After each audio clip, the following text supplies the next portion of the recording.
এসে গেছে শীতকাল আর ফুলকপি খাবো না, এটা কেমন একটা ব্যাপার, তাই না? এই ফুলকপি এক সময় আমার কিন্তু ভীষণ অপছন্দের জিনিস ছিল, এখনও অপছন্দের, এখনও খুব একটা আমি পছন্দ করি না। তবে আজকে যে রেসিপিটা বানাবো সেটা কিন্তু আমার খুব পছন্দের, সেটা হচ্ছে ফুলকপির পরোটা। তবে অনেকে যারা ফুলকপির পরোটা করতে ভয় পান যে ফেটে যেতে পারে বা পুরগুলো বাইরে চলে আসে, তাদের জন্য রয়েছে অনেক রকমের টিপস অ্যান্ড ট্রিক্স। আজকের ফুলকপির পরোটাটা কিন্তু নর্মাল পরোটা নয়, আজকে ফুলকপির পরোটাটা হবে তন্দুরি ফুলকপির পরোটা। আসসালামু আলাইকুম, কেমন আছেন সবাই? বিনুর বিশ্বে আপনাদের সবাইকে জানাই স্বাগত। চলুন তাহলে রেসিপিটা শুরু করা যাক। নিয়ে নিয়েছি এখানে ফুলকপি, এটা পুরো একটা গোটা ফুলকপি আছে, তবে গোটা ফুলকপিটা আমার লাগবে না, অল্পই লাগবে, এর থেকে 2-4টে ফুল রেখে দেব। আর ফুলগুলোকে একটু ছোট ছোট করে কেটে নেব যাতে হাতে ধরতে পারি ঠিকঠাক মতো। এই যে দেখুন এইরকম পিস হবে, সবগুলোকে এইভাবে কেটে নেব। এবারে নিয়ে নেব একটা বাটির মধ্যে ফুলকপিগুলোকে দিয়ে দেব সব এক এক করে। দিয়ে নিয়ে এরপরে এর মধ্যে দিয়ে দেব ফুটন্ত গরম জল। গরম জলটা এই জন্যই দেয়া যাতে ভেতরে যদি কোনো পোকামাকড় থাকে যেটা সহজেই বেরিয়ে আসতে পারে, আর ফুলগুলো একটু নরম হয়ে যাবে। কেননা ফুলগুলোকে পরে আমি গ্রেট করব, তাই গ্রেট করার জন্য একটু নরম হয়ে যাওয়ার দরকার। দিয়ে এটাকে রেখে দেব সাইডে। এবারে নিয়ে নেব একটা বোল, যাতে আমি নিয়ে নিয়েছি দুধ 2 কাপ, আর দুধের মধ্যে দিয়ে দিচ্ছি পাতিলেবুর রস। মনে করছেন তো আমার মাথাটা খারাপ হয়ে গেছে? না, মাথাটা খারাপ হয়নি আমার। এবারে 16 কলা পূর্ণ করে দেবো একটু চামচ দিয়ে গুলে দুধটাকে, জানি ছানা কেটে যাবে, এই ছানা কাটা দুধটাই আমাদের দরকার। এই দুধে যদি আটা মেখে রুটি বা পরোটা করা যায় তাহলে সেটা হবে একদম নরম তুলতুলে, আর স্বাদও হবে অসাধারণ। কারোর কাছে যদি লেবু না থাকে তাহলে সেক্ষেত্রে ভিনিগারও দিতে পারেন। এবারে দুধটাকে রেখে দেবো কিছুক্ষণের জন্য, দুধটা কিন্তু হালকা গরম আছে। এবারে একটা বোলের মধ্যে নিয়ে নিচ্ছি আটা। এখানে আমি আজকে শুধু আটার বানাচ্ছি, আপনারা যদি চান আটা আর ময়দা মিক্স করেও বানাতে পারেন বা শুধু ময়দারও বানাতে পারেন। দিয়ে দেবো প্রয়োজন মতো লবণ, সামান্য অল্প করে চিনি, আর দিয়ে দেবো এখানে বেকিং পাউডার। বেকিং পাউডারটা আমি দেব 1/2 চা চামচের মতো। বেকিং পাউডারটা দিলে কি হবে, পরোটাটা খুব ক্রিস্পি হবে আর খেতেও অসাধারণ লাগে, যে তন্দুরি একটা ভাব বা নান বা কুলচার মতো লাগবে খেতে। এবারে সবগুলোকে খুব ভালো করে মিক্স করে নেব। এবার যে দুধটা রেখে দিয়েছিলাম পাতিলেবুর রস মাখিয়ে, দেখুন কিরকম ছানার মতো কেটে গেছে দুধটা। এবারে এই দুধটা দিয়ে আটাটাকে খুব ভালো করে মেখে নেব। এই মাখাটা কিন্তু একদম নরম নরম মাখা হবে, খুব শক্ত মাখা হবে না। যেমন লুচির আর ময়দা হয় বা লুচির আটা যেরকম মাখেন একটু শক্ত শক্ত হয়, সেরকম কিন্তু হবে না। এই আটাটা একটু নরম, একটু মোলায়েম হবে মাখাটা। যে কোনো পুর দেয়া পরোটা যখন তৈরি করা হয় সেই সময় কিন্তু আটাটা ভীষণ নরম করে মাখতে হয়। যদি শক্ত করে আটা মাখা হয় সেক্ষেত্রে কি হয়, পুরটা ফেটে যায়। যখন বেলা হয় সেই সময় কিন্তু ভেতর থেকে পুরটা বেরিয়ে আসতে চায়। আর যখন নরম মোলায়েম মাখা হবে তখন কিন্তু পুরটা আর বেরোবে না, আর রুটিটা যখন বেলবো পরোটার জন্য তখন ইজিলি স্ট্রেট করবে রুটিটা। তো এরকম অল্প অল্প করে দুধ দিয়ে মেখে নিতে হবে আটাটা। এই যে আটাটা মাখা হয়ে গেছে, দেখুন কতটা নরম স্মুথ করে মাখা হয়েছে আটাটা। এবারে এর উপরে একটু সাদা তেল দিয়ে দেব যাতে আটাটা উপর থেকে শক্ত না হয়ে যায়। তেলটা মাখিয়ে এবার এটাকে ঢাকনা দিয়ে রেখে দেব কিছুক্ষণের জন্য, যাতে আটাটা সেট হতে পারে। এবারে যে ফুলকপিগুলোকে গরম জলের মধ্যে ডুবিয়ে রেখেছিলাম সেগুলোকে গরম জল থেকে তুলে নিয়েছি আর খুব ভালো করে জল ঝরিয়ে নিয়েছি এটাকে। এই যে দেখুন আধসেদ্ধ মতো হয়ে গেছে এটা। দিয়ে এবারে এটাকে গ্রেটারে এরকমভাবে গ্রেট করে নেব। তবে পুরোটা গ্রেট করব না, শুধু ফুলটাকে গ্রেট করে নেব। ডাঁটা যেগুলো আছে সেগুলোকে আলাদা করে রেখে দেব। সেগুলো দিয়ে ডালও করা যেতে পারে। আমি করেছিলাম ফুলকপির ডাল। এই ডাঁটাগুলো দিয়ে 2-4টে ফুল রেখে দিয়েছিলাম, সেগুলো দিয়ে আর একটু আলু ছোট ছোট করে কুচিয়ে ডাল করেছিলাম। সেই ডালটাও আপনাদের দেখাবো আমি পরে। এবারে ফুলকপি যে গ্রেট করলাম তাতে দিয়ে দেবো কিছু মশলাপাতি। দিয়ে দিয়েছি এখানে আদা রসুনের পেস্ট, গুঁড়ো লঙ্কা, নুন প্রয়োজন মতো, তারপরে দিয়ে দিয়েছি এখানে ধনেপাতা কুচি, কাঁচা লঙ্কা কুচি, গোটা জিরে, আর দিয়ে দেব ধনে। তবে ধনেটা গোটা দেব না, ধনেটাকে এরকম হামানদিস্তের মধ্যে নিয়ে নেব, নিয়ে এটাকে আধ ভাঙা করে নেব।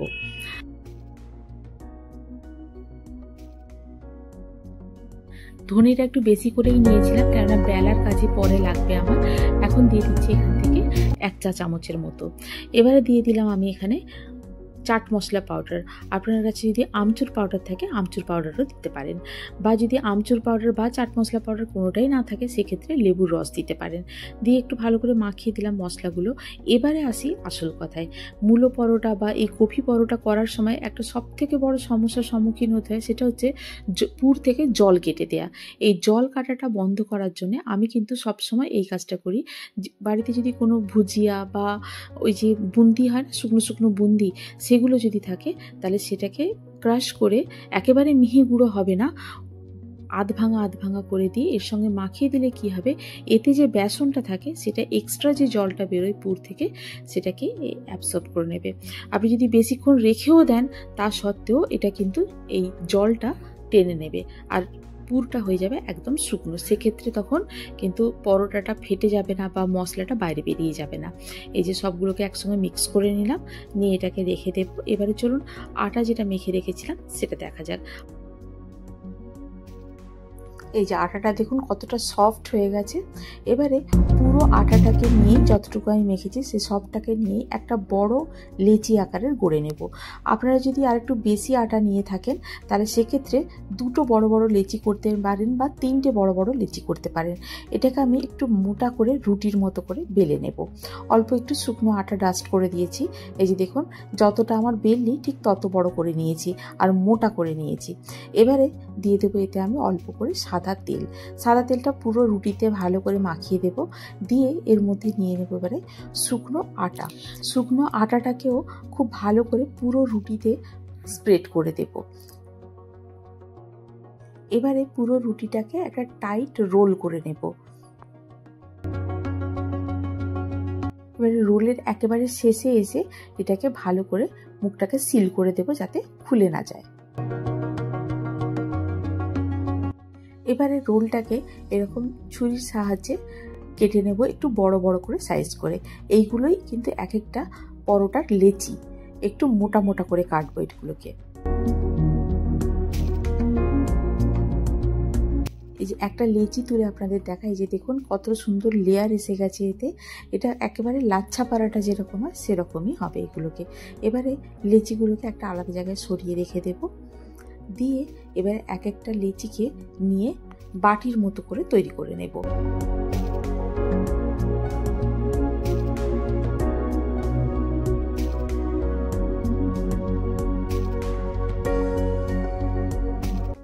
এই যে দেখুন ঠিক এরকম তৈরি হবে বাটিটা। এবারে এতে ভরে দেব যে পুরটা তৈরি করে রেখেছি সেটা। এখানে 2 চামচের মতো পুর দিয়ে দিচ্ছি আমি। কিছুই হবে না, ফেটে যাওয়ার কোনো ভয় নেই। দেখবেন পুরোটা যখন তৈরি করব একটুও ফাটবে না। এবারে পুরটাকে চামচ দিয়ে এরকমভাবে একটু দাবিয়ে দেব। দিয়ে মুখটাকে খুব সুন্দর করে মুড়ে একেবারে ভালো করে সিল করে নেব মুখটা, যেন মুখের কাজটায় কোনো ফাঁক ফোকর না থাকে। এই যে দেখুন এইভাবে ভালো করে মুখটাকে সিল করে দেব। দিয়ে এবারে প্রত্যেকটাই এরকমভাবে তৈরি করে নেব।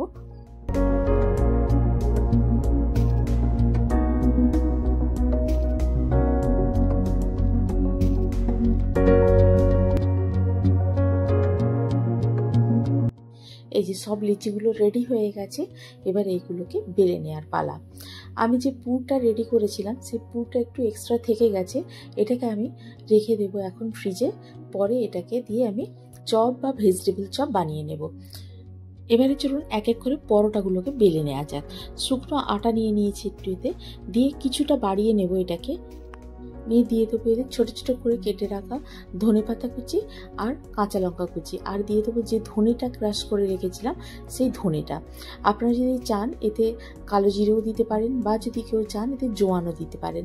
দিয়ে আরও একবার এটাকে বেলে নেব, যাতে যে গুঁড়ো মশলাগুলো দিয়েছি এতে সেটা খুব ভালো করে এর সঙ্গে স্টিক করে যায়, ছেড়ে না পালায়।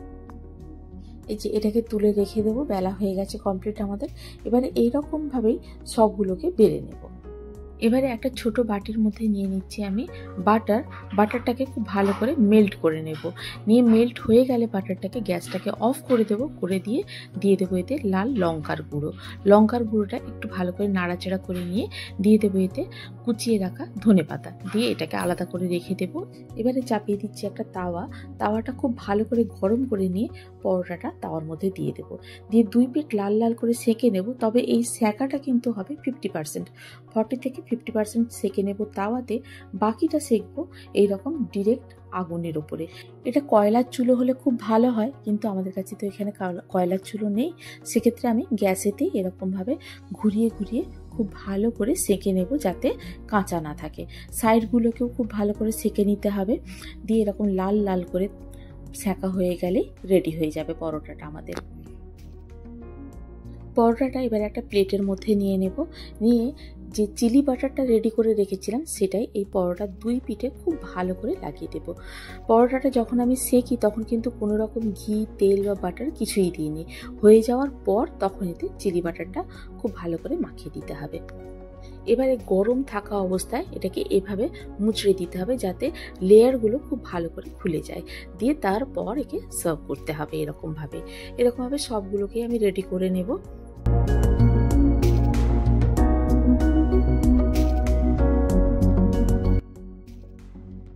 এটাকে সার্ভ করেছিলাম আমি টক দইয়ের রায়তা দিয়ে। আর কিছুই নয়, টক দইটা নিয়েছিলাম, নিয়ে একটু জল, একটু নুন আর একটু গুঁড়ো লঙ্কা দিয়ে খুব ভালো করে ফেটিয়ে নিয়েছিলাম। নিয়ে ওপর থেকে একটু সেউ ভাজা দিয়ে দিয়েছিলাম। ঠান্ডা ঠান্ডা দইয়ের রায়তা আর গরম গরম পরোটা খেতে কিন্তু অসাধারণ লাগে। আপনারাও তাহলে ট্রাই করুন বাড়িতে, রেসিপিটি করে জানান আমাকে কেমন লাগলো। যদি ভালো লেগে থাকে তাহলে বন্ধুদের সঙ্গে শেয়ার করুন। আর যদি কোনো নতুন বন্ধু থেকে থাকেন তাহলে আমার চ্যানেলটিকে সাবস্ক্রাইব করে পাশে থাকার অনুরোধ রইল। আর যারা পেজ থেকে দেখছেন তাদের উদ্দেশ্যে বলবো, আপনাদের পেজে আমার এই রেসিপিগুলো শেয়ার করুন আর আমাকে এগিয়ে যেতে সাহায্য করুন। আজ তাহলে এই পর্যন্তই, আবার দেখা হবে। ভালো থাকুন, সবাইকে ভালো রাখুন। আল্লাহ হাফিজ। যে ফুলকপির ডাঁটাগুলোকে রেখে দিয়েছিলাম সেটা দিয়ে আমি ডাল বানিয়ে নিয়েছি, মুগ ডাল, আর তাতে দিয়ে দিয়েছি জিরে আর গুঁড়ো লঙ্কা আর গোটা লঙ্কার ফোড়ন। তাহলে কোনো জিনিসই ফেলা গেল না, সবগুলোই কাজে লেগে গেল। এই ডালটাও খেতে অসাধারণ লাগে।